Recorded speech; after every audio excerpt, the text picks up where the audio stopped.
Hello बच्चों, let's see this question.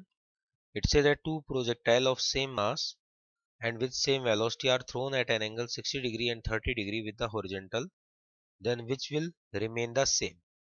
2000 में question पूछा गया था. ऑप्शन है time of flight, range, maximum height, all of them. तो ये सब हमें चेक करना है.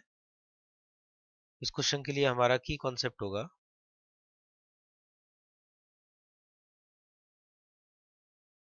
फॉर्मूले ऑफ गिवन ऑप्शंस. तो ए ऑप्शन जो है उसके अकॉर्डिंग टाइम ऑफ फ्लाइट देखना है हमें.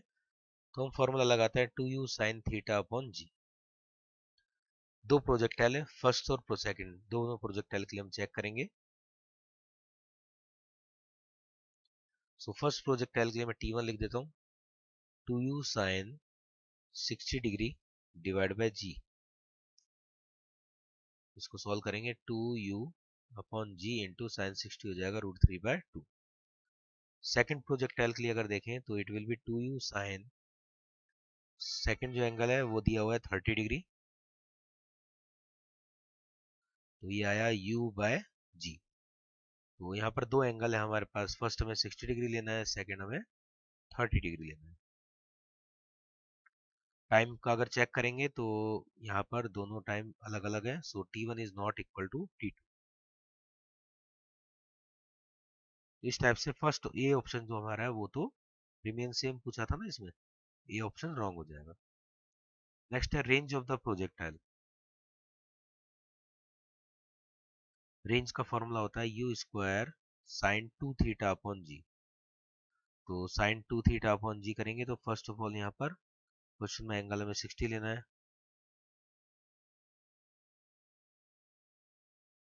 ये 120 बन जाएगा. साइन 120 को हम लिख सकते हैं 180 minus 60. So it will be 60 divide by G. तो फाइनल आंसर आया हमारा यू स्क्वायर √3/2g. इसी कंडीशन में हम सेकंड रेंज निकालेंगे. You square sine into 2 theta, theta 30 लेना है हमें नेक्स्ट कंडीशन में. तो 2 इंटू 30 करेंगे तो 60 बन जाएगा डिवाइड बाय जी. तो यहाँ से हम देखें तो ये दोनों वैल्यूज सेम है, इसका मतलब रेंज यहाँ पर सेम आ जाएगा. तो हम बोल सकते हैं R1 इक्वल टू R2. तो इन दोनों एंगल्स पर रेंज यहाँ पर सेम होगा. B option will be correct. C option के लिए अगर हम देखें मैक्सिमम हाइट के लिए, तो फर्स्ट एंगल पे हम देखेंगे तो u square sine square 60 upon 2g. Sine √3/2 का स्क्वायर कर देंगे तो it will be 3u square upon 4g. Second angle पर हाइट देखेंगे, थीटा इक्वल टू हम पुट करेंगे 30 degree. Then it will be u square sine square 30 divide by 2g. Sine 30 होता है 1/2, स्क्वायर करेंगे 1/4 हो जाएगा. So it will be u square upon 8g. तो भी यहाँ पर 8 है, इधर है 4, दोनों अलग है. यहाँ पर न्यूमरेटर में 3 है, इधर h1 में h2 में नहीं है. तो h1 is not equal to h2. तो इससे हमें पता लगा कि यहाँ पर बी ऑप्शन, सेकंड ऑप्शन इधर करेक्ट होगा. ऑल ऑफ देम तो आ ही नहीं सकता है. डी ऑप्शन भी रॉन्ग है.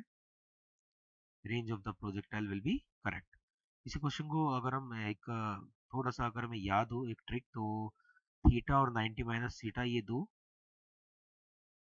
ऐसे एंगल होते हैं जिन पर रेंज सेम होती है.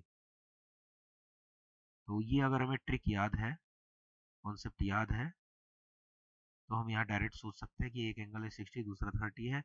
थीटा और 90 माइनस थीटा को फॉलो कर रहे हैं तो रेंज यहाँ पर सेम होगा. इससे भी हम बता सकते हैं. Option B will be correct. Hope you understand it well. Best of luck.